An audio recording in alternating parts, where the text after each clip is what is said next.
sholat kan waktu itu, jadi mungkin ya gangguannya gampang masuk gitu kan. Sekarang lebih mendekat hikmahnya di situ, hikmahnya aku bisa ambil di situ. Aku sekarang lebih lebih lebih banyak ibadah gitu, lebih banyak mendekatkan diri, berpasrah diri.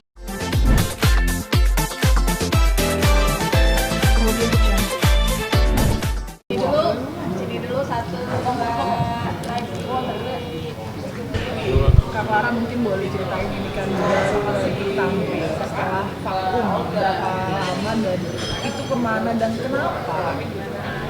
Kemana dan kenapa?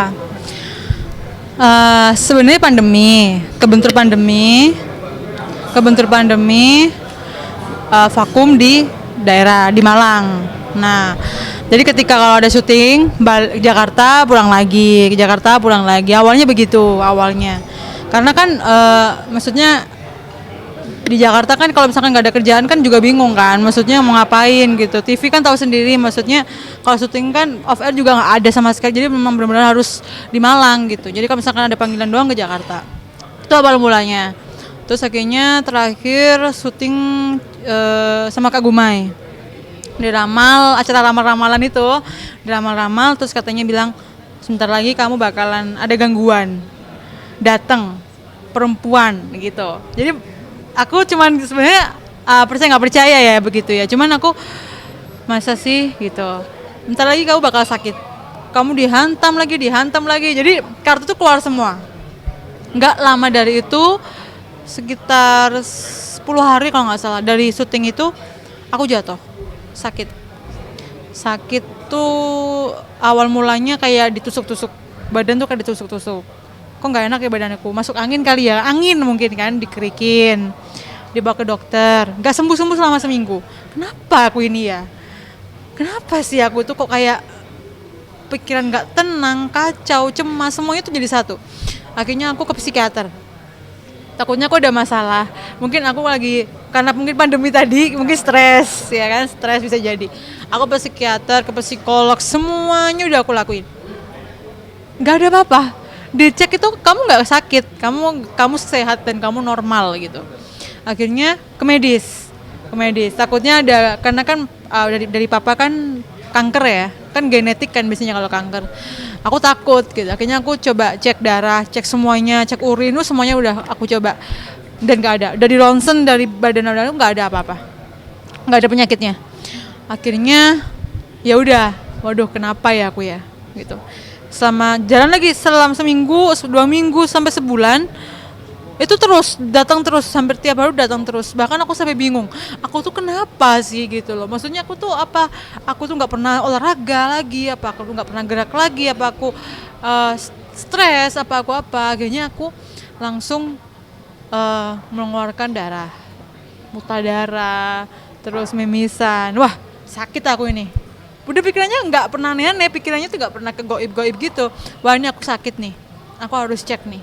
Darahnya sampai aku ambil, sampai aku video, sampai aku foto, sampai aku ambil di plastik juga. Aku ronsen, nggak ada penyakitnya.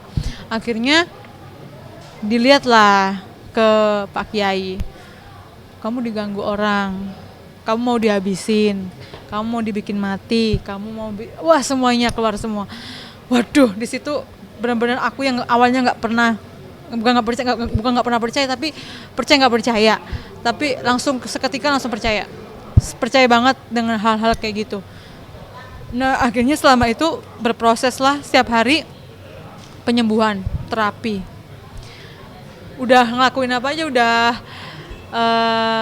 mandi di sungai seleher selama 24 jam udah dilakuin, makan bunga melati udah dilakuin, minum minuman apa doa udah dilakuin, sampai bahkan ngubur apa ke makam, ngubur kertas atau apa itu semacam itulah udah dilakuin, naruh di pohon udah dilakuin, semuanya sudah dilakuin, sampai ngebentengin diri sendiri, habis duit banyak dan tuh nggak sembuh. Rukia apalagi udah berapa kali Rukia itu mandi bunga itu nggak sembuh. Per detik ini, bahkan sampai detik ini masih aja diganggu. Tapi lebih apa ya? Lebih baik, lebih mendingan dibandingkan yang waktu itu sampai setiap hari kan. Karena mungkin aku nggak pernah sholat kan waktu itu, jadi mungkin ya gangguannya gampang masuk gitu kan. Sekarang lebih mendekat hikmahnya di situ, hikmahnya aku bisa ambil di situ. Aku sekarang lebih lebih lebih banyak ibadah gitu, lebih banyak mendekatkan diri, berpasrah diri.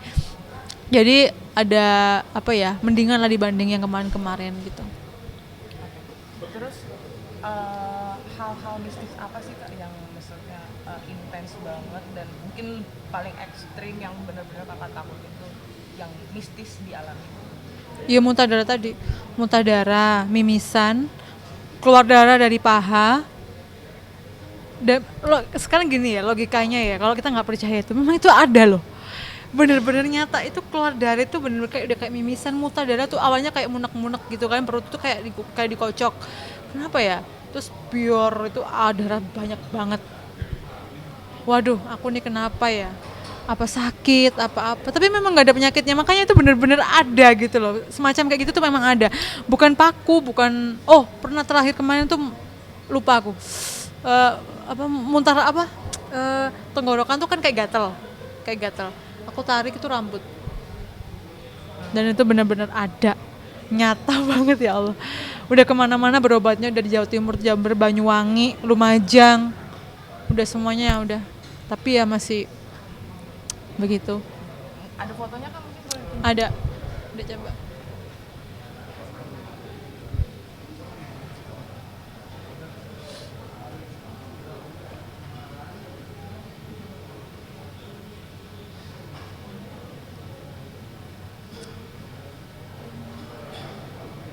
Sampai ke aduh dari kapan ini sampai WA karena takut ya, jadi curhat terus ke orang-orang yang paham gitu kan. Aku takut mati kan, masih banyak banget dosa. Videonya diunjukkan ke kamera dekat Kakak aja. Ini muntah darah. Ini yang dari mimisan. Oh ini yang mimisan. Hanya mimisan dulu. Ini tuh sering terjadi apa? Hampir tiap hari. Itu hampir, dan datangnya habis maghrib. Maghrib itu dibikin ngantuk. Ini yang muntah. Darahnya kayak kental gitu loh.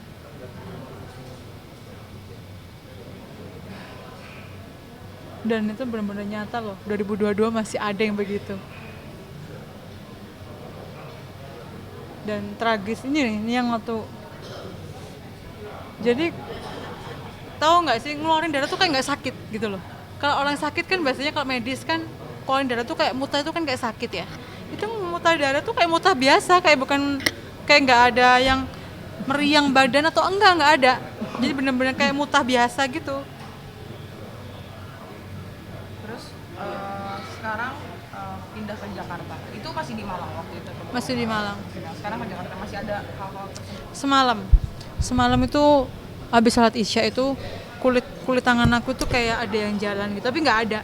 Jadi kayak ada jalan gitu, terus aku giniin. Jadi jalan aja dia di dalam itu, tapi tak gini tuh nggak ada. Aku gini tuh nggak ada apa-apa. Kacau manajer aku. Aduh deh, kamu tuh harus besok kamu ketemu sama media, kamu harus sehat, kamu harus takut gagal gitu loh. Karena kan aku tiba-tiba pingsan, tiba-tiba apa gitu kan. Takut dia, makanya sampai semalam tuh mau bawa ke rumah sakit kan. Sampai ke rumah sakit, sampai ke dokter, udah cobain semuanya tapi percuma gitu loh. Ini bukan sakit, bukan medis. Terus harus ngapain? Telepon yang di Jember. Tolong Mbak dibantu Mbak gini. Iya, cuma bisa doa kan. Gitu. Oke. Pernah mencari tahu nggak sih Kak ini dikirim siapa atau dari mana? Iya, pernah tanya. Yang Kakak tahu sejauh ini Banten. dari Banten. Ya. Orangnya dikenal Pak? Dikenal. Orangnya dikenal. Perempuan. Public figure juga. Penyanyi, orangnya nggak ngomong public figure, penyanyi nasional. Jadi kan otomatis kan public figure. Tapi udah ada bayangan nggak sih apa dia gitu? Ada sebenarnya. Sampai sekarang pun ada. Udah, aku nggak berani sebutin, tapi aku feelingku itu ke situ terus. Karena aku nggak pernah, bukan aku musuhin dia atau kita pernah berantem, enggak. Karena dia bilangnya teman dekat. Teman dekat itu kan berarti bukan termasuk sahabat juga kan. Teman dekat itu berarti pernah manggung bareng, sering collab, sering apa, bukan berarti sahabat kan. apa itu, tapi aku nggak pernah menyalahi, nggak pernah berantem, kita baik-baik aja, masa iya gitu. Jadi masih kayak berandai-andai. Tapi kalau dari ciri-ciri yang disebutkan Kak Gumai dan orang pintar itu bilang mirip mirip itu. orang tersebut. Tapi sejauh ini kamu menjalin komunikasi nggak sih dengan orang tersebut? Menjalin komunikasi dan aku selalu minta maaf. Dan aku selalu minta maaf dan aku selalu baik-baikin. Aku ajakin ketemu, aku ajakin makan, tapi dia selalu nggak bisa. Dulunya bisa terus. Kalau aku ajakin kemana tuh, ayo beb gitu. Kalau sekarang itu, beb aku sibuk, aku ini. Gitu. Harapannya apa sih Kak? Karena kan sekarang kan apa musik itu masih ada. Masih ada. Skala lebih kecil mungkin ya. Lebih berkurang gitu. Sekarang kamu juga mau memulai lagi karir kamu di Jakarta. Ada ketakutan juga masih. Iya, sebenarnya takut. Yang ngirim ke Iya, sebenarnya takut sih ya. Kayak kemarin tuh ngomong ke manajer aku berani nggak ya, maksudnya ketemu media gitu. Kalau ketemu media kan otomatis kan mencuat lagi nih, gitu kan. Terus dia pasti tahu. Dia nggak suka kan aku, maksudnya berkarir lagi atau berkarya lagi gitu. Pasti aku diganggu nanti. Jadi aku tuh seuzon duluan. Tapi karena ketika aku habis syuting ke Jakarta, pulang ke Malang itu aku sakit. Selalu begitu. Ketika habis off air, karena aku nggak mungkin nggak posting, pasti pas posting. Aku di sini OTW gitu, pasti kan aku mesti posting kan. Mesti aku tuh kalau udah berbau kerjaan, mesti sakit. Nah, itu gimana tuh? Kamu Jadi ada kayak kekhawatiran sendiri sih. Aku takut dengan diriku sendiri, kasihan gitu loh. Maksudnya aku berani nggak, katanya manajer aku, udahlah Dek, udah kamu tuh yakin aja, Allah itu maha semuanya gitu, kamu ngapain takut gitu. Bukan karena aku yang ngerasain sakitnya gitu loh Kak, kan kalau orang lain kan hanya cuma bisa berkomentar kan, tapi aku yang ngerasain sakitnya ketika datang itu sakitnya luar biasa gitu loh. Jadi kekhawatiran tuh benar-benar besar banget, kayak tadi aduh aku pasti muncul besok, aku pasti jadi parnonya diduluin gitu loh. Memang kenyataannya memang seperti itu, mesti datang. Apa tuh entah sakit, pusingnya tuh nggak, pokoknya pusing meriang itu sekujur tubuh itu nggak karu-karuan. tapi harapannya supaya ini kan Jakarta lagi bergabung juga di manajemen baru. Mau akan ada apa juga sih dari Kemarin kan manajemen kan bilang, ayo berkarya apa sih ya, ngeluarin single gitu kan. Aku masih nunda, jadi aku masih ya entar gitu loh, masih ya udahlah entar gitu. Yang penting kan aku kan udah tergabung, ya nantilah kalau misalkan hati aku udah tenang, ayo gitu. Tapi kalau hati aku masih kayak kacau gitu, percuma gitu. Take vokal nggak fokus, video klip nggak fokus. Jadi tunggu aku tenang dulu, tunggu aku bener-bener ya udah ayo gitu. keluarga Opa juga kan kemarin juga banyak sensasinya, Iya. seksi, terkenal karena semangka. Iya. Sempet ada juga beredar video seksi. Iya. Dari itu bagaimana menanggapinya?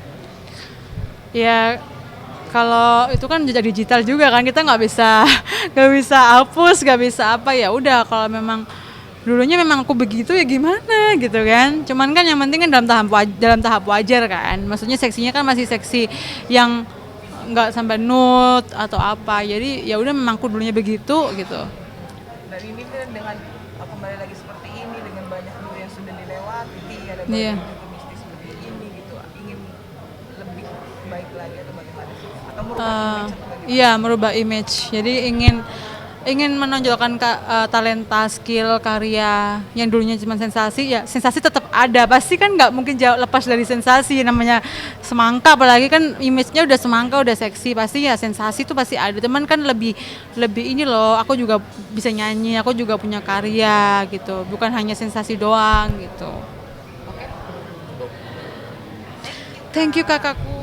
Berubah gitu ya. Semangka berubah kan, ada kan apa, menurun berat badannya tuh turun berapa? 35 kilo. 35 kilo. Beserta juga semangkanya. Iya, turun 4 nomor. 4. Ya Allah, gede banget dulu ya, sekarang kecil tiba-tiba.